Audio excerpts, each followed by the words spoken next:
Ya, Assalamualaikum warahmatullahi wabarakatuh. Okay, tadi kita dah tengok organisasi sel dalam manusia. Sekarang kita tengok pula organisasi tisu dalam tumbuhan. Okay, tisu tumbuhan ini, kalau kita tengok kepada peta ini, tisu tumbuhan terdiri daripada tisu meristem dan juga tisu kekal. Tisu meristem pula terbahagi kepada dua, iaitu kita ada tisu meristem apex dan tisu meristem sisi. Ini kita akan belajar dalam bab 1 tingkatan 5 nanti. Tisu kekal pula kita ada tisu epidermis, tisu asas dan juga tisu vaskular. Tisu asas terbahagi kepada tiga pula, ada tiga jenis tisu asas, iaitu tisu parenkima, tisu kolenkyma dan juga tisu sklerenkyma. Tisu vaskular pula ada dua, iaitu xylem dan juga tisu phloem. Pertama, kita tengok dahulu tisu parenkima, di mana tisu parenkima ini berfungsi untuk menyimpan kanji, protein dan juga air. Tisu ini boleh menjalankan proses fotosintesis sebab di tisu parenkima ini adanya kloroplas. Bila ada kloroplas, ia bolehlah menjalankan fotosintesis. Seterusnya tisu kolenkyma. Tisu kolenkyma ini berfungsi memberi sokongan kepada batang muda dan tumbuhan ataupun tumbuhan tidak berkayu, iaitu tumbuhan herba lah yang berbatang lembut. Tisu sklerenkyma berfungsi memberi sokongan dan kekuatan mekanikal kepada bahagian tumbuhan yang telah matang. Seterusnya tisu vaskular, iaitu tisu xylem dan juga tisu phloem. Xylem, phloem kita dah belajar sejak dari tingkatan 3 lagi, di mana xylem adalah berfungsi untuk mengangkut air dan garam mineral dari bawah, iaitu dari akar ke bahagian lain tumbuhan. Tisu xylem ini ia berlignin. Nanti juga kita akan belajar dalam tingkatan 5 nanti. Berlignin bermaksud di salur xylem ini kita boleh nampak tebal dia punya lapisan sebab dia berlignin. Di mana ia memberi sokongan dan kekuatan mekanikal kepada tumbuhan tersebut. Tisu xylem pula berfungsi mengangkut bahan organik yang dikatakan makanan hasil dari fotosintesis tu kan. So phloem akan mengangkut bahan organik seperti sukrosa dari daun ke semua bahagian tumbuhan. Struktur phloem juga ada tisu tapis, sebenarnya kita akan belajar dalam tingkatan 5 nanti. Sekarang cukuplah kamu tahu tisu vaskular itu terdiri daripada tisu xylem dan tisu phloem dan juga fungsi-fungsinya apa. Kepadatan komponen sel tertentu dan fungsi sel khusus. Disebabkan oleh fungsi yang dijalankan oleh sel-sel ini adalah berbeza. Dia berbeza. Sesetengah sel mempunyai kepadatan komponen sel tertentu yang tinggi. Maksudnya, dalam sesuatu sel itu, komponen yang ada dalam sel tak sama. Contohnya, kalau ianya adalah sel sperma. Sel sperma memerlukan tenaga yang banyak kan untuk berenang kan. So, di sel sperma itu padat ataupun banyak dengan mitokondria sebab ia perlukan tenaga yang ekstra, tenaga yang lebih. Kepadatan sesuatu komponen sel dalam sesuatu sel adalah berkaitan dengan fungsi spesifik sel tersebut. Yang macam cikgu cakap lah, komponen yang ada dalam sel tersebut disebabkan oleh fungsinya. Seterusnya kita tengok komponen sel yang banyak. Contohnya mitokondria. Jenis sel apa? Sel sperma ada banyak mitokondria kerana sel sperma memerlukan banyak tenaga untuk berenang ke arah uterus dan tiub Fallopian untuk mensenyawakan oosit sekunder. Okey, ovum lah. Okey, untuk mensenyawakan ovum. Okey, jenis sel lain adalah sel otot. Misalnya sel otot penerbangan serangga dan burung. Maksudnya sel otot yang terdapat pada burung yang fungsinya untuk terbang tu kan. Pun banyak juga mitokondrion kerana ia memerlukan banyak tenaga untuk pengecutan dan pengenduran bagi membolehkan pergerakan dan juga penerbangan haiwan tersebut. Okey, mitokondrion juga banyak didapati pada sel meristem tumbuhan. Sel meristem tumbuhan ni dia berada di bahagian hujung. Okey, so ia memerlukan banyak tenaga bagi menjalankan proses pembahagian sel secara aktif untuk nak hasilkan sel baharu. So untuk nak hasilkan sel baharu, ia memerlukan banyak tenaga. So bila banyak tenaga, ia memerlukan lebih banyak mitokondrion pada sel tersebut. Okay, yang kedua, komponen yang banyak adalah kloroplast yang terdapat pada sel mesofil palisad dan sel mesofil berspan pada sel tumbuhan, di mana kedua-duanya ini berfungsi untuk menyerap lebih cahaya matahari untuk menjalankan proses fotosintesis. Sebab itulah kloroplast dia kena banyak pada dua sel ini contohnya. Okey, seterusnya yang ketiga, contoh yang ketiga adalah jalinan endoplasma kasar dan juga jasad Golgi. Okey, kedua-dua komponen ini terdapat banyak pada sel pankreas.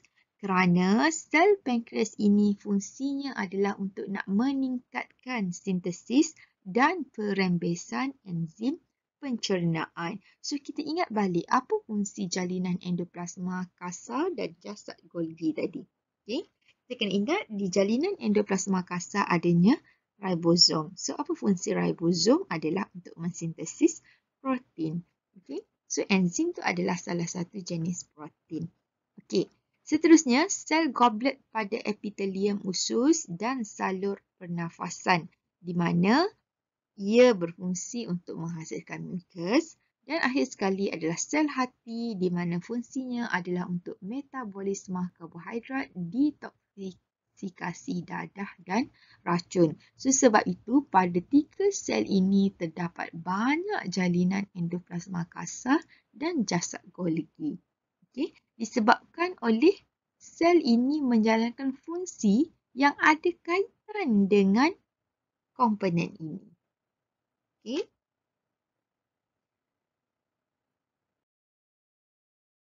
Okay. Untuk subtopik yang terakhir dalam bab yang kedua iaitu aras organisasi sel dalam organisma multisel.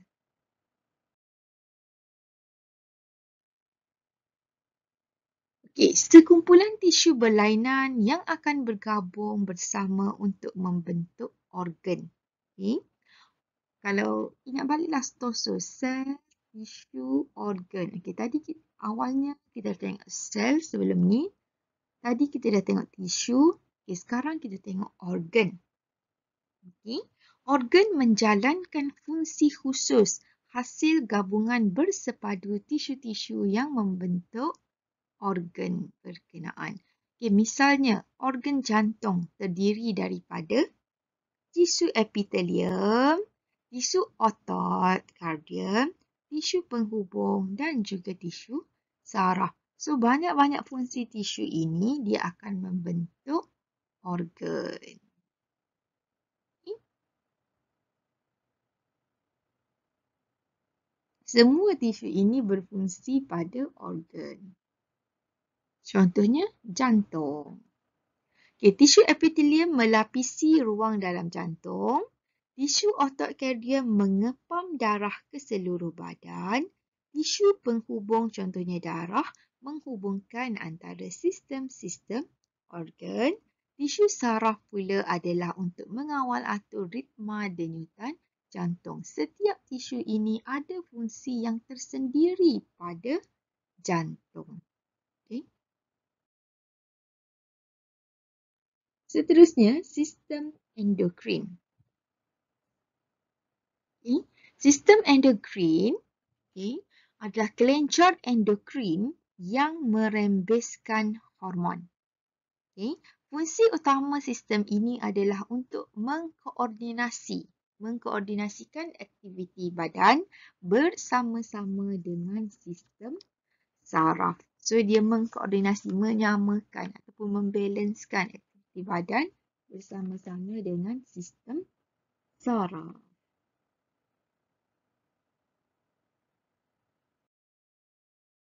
Okay. Seterusnya, sistem respirasi.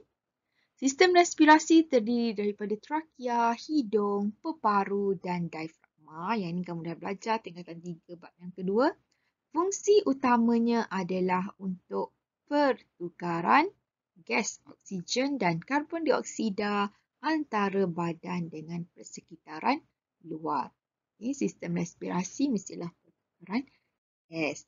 Seterusnya, sistem pembiakan lelaki terdiri daripada testis, kelenjar prostat dan juga zakar, di mana fungsi sistem pembiakan lelaki ini adalah untuk menghasilkan sperma dan juga hormon seks lelaki, iaitu hormon testosteron dan aldosteron.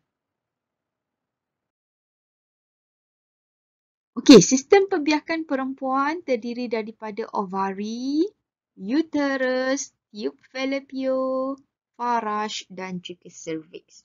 Fungsi utamanya adalah untuk menghasilkan ovum dan hormon seks perempuan. Okay, itu contohnya estrogen, progesteron. Okay, seterusnya sistem limfa.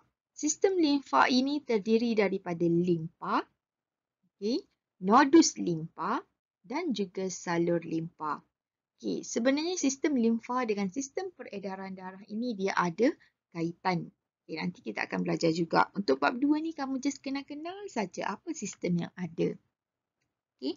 Sistem limfa fungsinya adalah untuk mengekalkan keseimbangan bendalai badan dan mencegah jangkitan penyakit. Okay, sistem saraf terdiri daripada otak, saraf tunjang dan juga saraf periferi.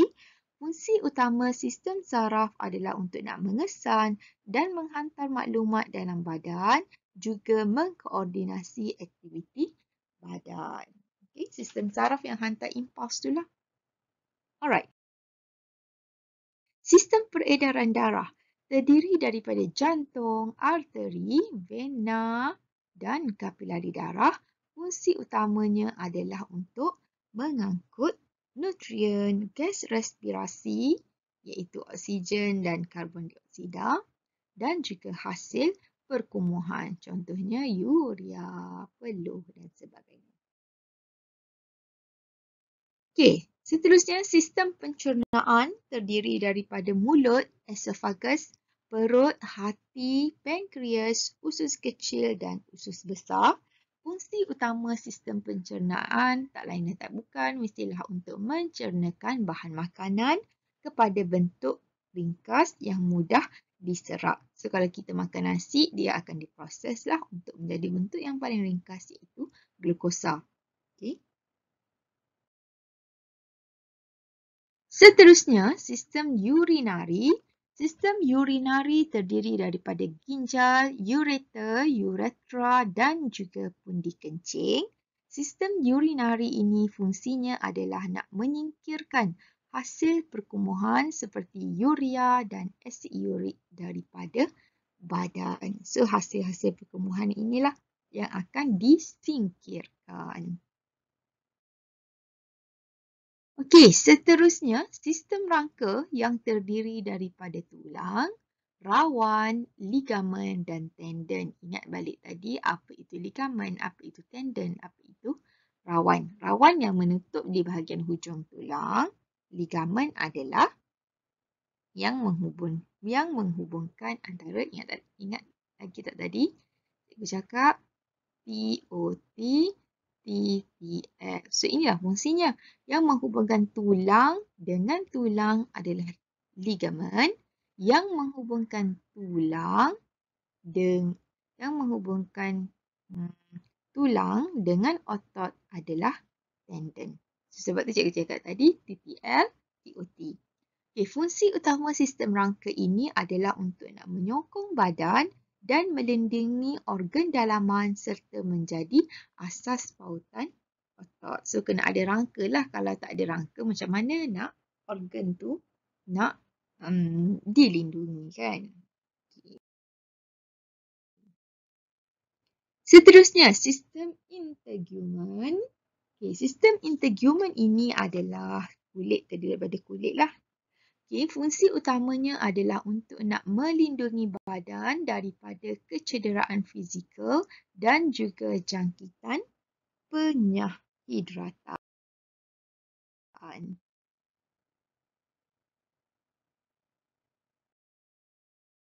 Okey, seterusnya kita tengok seringkas sistem dalam tumbuhan. Okey, sistem dalam tumbuhan dibahagikan kepada sistem pucuk. Ini sistem pucuk yang terdiri daripada daun, buah, bunga dan juga batang. Okey, sistem akar pula adalah terdiri daripada akar. Okey. Batang dan ranting menyokong daun pada kedudukan menegak supaya daun dapat menyerap cahaya matahari yang maksimum semasa fotosintesis. So, dia dapat serap tenaga cahaya matahari banyak lah kan bila dia berada dalam keadaan tegak. So, apa yang menyokong satu pokok itu berada dalam keadaan tegak adalah batang dan ranting dia. Okay, kan? Okay, seterusnya bunga terlibat dalam proses pembiakan tumbuhan. Nanti kita akan tengok proses pendebungaan. Okay. Seterusnya, sistem akar terdiri daripada semua akar dalam tumbuhan yang berfungsi menyerap air dan garam mineral serta memberi sokongan kepada tumbuhan. Okay. So, akar. Okay, akar menyerap air lah dalam tumbuhan. So, air itu akan diangkut ke seluruh bahagian tumbuhan melalui tisu xylem.